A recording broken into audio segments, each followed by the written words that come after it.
Mwari ndobva vati the mistake of the church today is competition to fill places, not to fill chairs with the sinners who are coming to the Lord.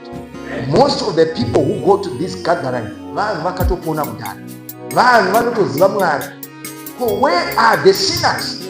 So nyaya yakabva yauya vazhinji vari kuzvinongedzera. They are commanding people to look unto them, not unto God. Apostle Paul, I commend you to God, number one. Number two, about to his word that can give you inheritance. Ishoko ra Mwari rinopa vanhu nhaka. Ishoko ra Mwari rinopa vanhu utano. Ishoko ra Mwari rinopa vanhu kubudirira. Ishoko ra Mwari rinopa vanhu kuporeswa. Ishoko ra Mwari rinopa vanhu kuti vaende mberi. Asi vanhu kana vasina kuitwa commend to God and to his word, vachaona sekunge hazvishandi kunyange tikavaunganidza, nekuti kwavari kuratidzwa kwacho is an opposite side. That's why when someone comes akaona mutungamiriri asipo haachatouyi kuchechi, because akaitwa commended to a man of God, not to God. So we are saying if a church has to stand, believers and those who stand in the Lord vanofana kuitwa commended,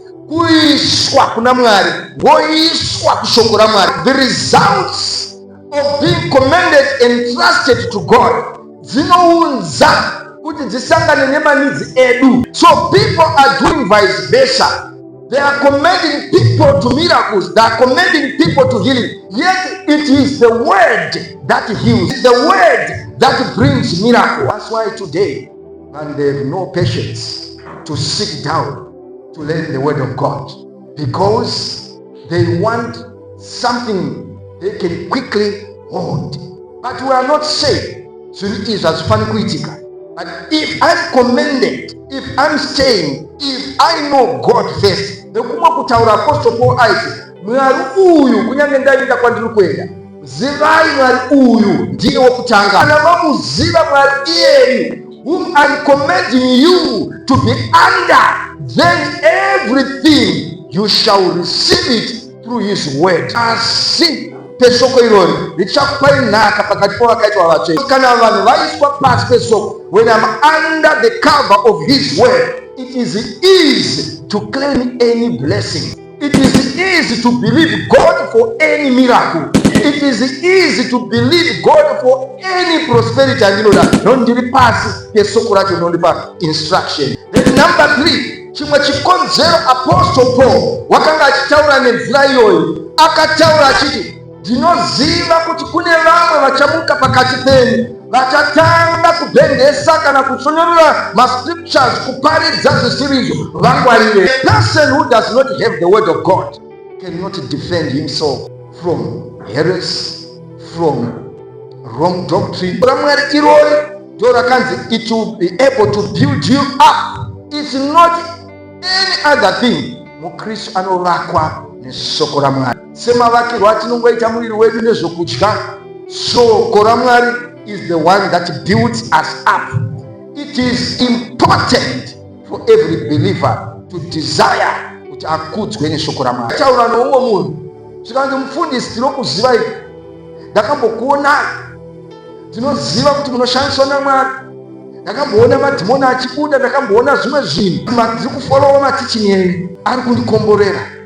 Asi muchaita rini deliverance? Ndikati chokutanga soko ra Mwari rinorowo kunzwa ndo richakudhirivha. Chechipiri ndokuti kana deliverance yakuzouya iri kuuya zviri nyore nokuti wanzwisisa zvinoitwa nesoko ra Mwari. Saka adjustment yekudzidzisa kwatiri kuita kwese kuprepare ground kuti kana vanhu vauya tikataura nenyaya yekuti madhimoni anobuda, achanzwisisa kuti anobuda nemhaka yekuti soko ra Mwari rakati madzingei. Uye kana madzinga chii chinofana kuitwa? Ndinofana kuvakwa nesoko ra Mwari mukati mangu, hamufani kugara muri empty. Nokuti Bible rinotiudza kuti kana mweya wetsvina ukadzingwa unobuda wofamba-famba, but ukazodzoka ukaona imba yakashama yakatsvairwa isina chinhu, unopinda futi. Kuwanikwa chisimo hakusi kuti pane zvimwe zvinhu, ishoko ra Mwari. Mweya wetsvina ukadzoka ukauya ukatarisa ukaona kuti munhu uyu haana kana shoko ra Mwari, unouya uraidza mizhinji nekuti hamuna defense. Word of God is our defense. Ndo rinotivaka, ndo rinotibuilda. Ndosaka tiri kuita very patient to preach and to teach kuti vanhu vakauya tive nereal disciple vese vatichapupurira. Tiri kuda kuti vasimbe nehwaro hwesoko raMwari. Rwendo rwekunamata urwu rurefu.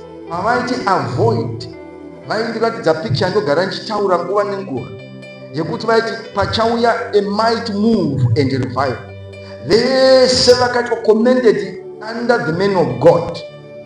They are going to run around seeking, because vachange vaine nzara nenyota, because God showed me something that shall happen. And very vivid. Ikati Mwari, why? These are the people which is seemingly kunge wamakashandisa. Then message yauya yekuti people were commended under the man of God, not under God. So when that man of God, either by death, either by being arrested, they will scatter. The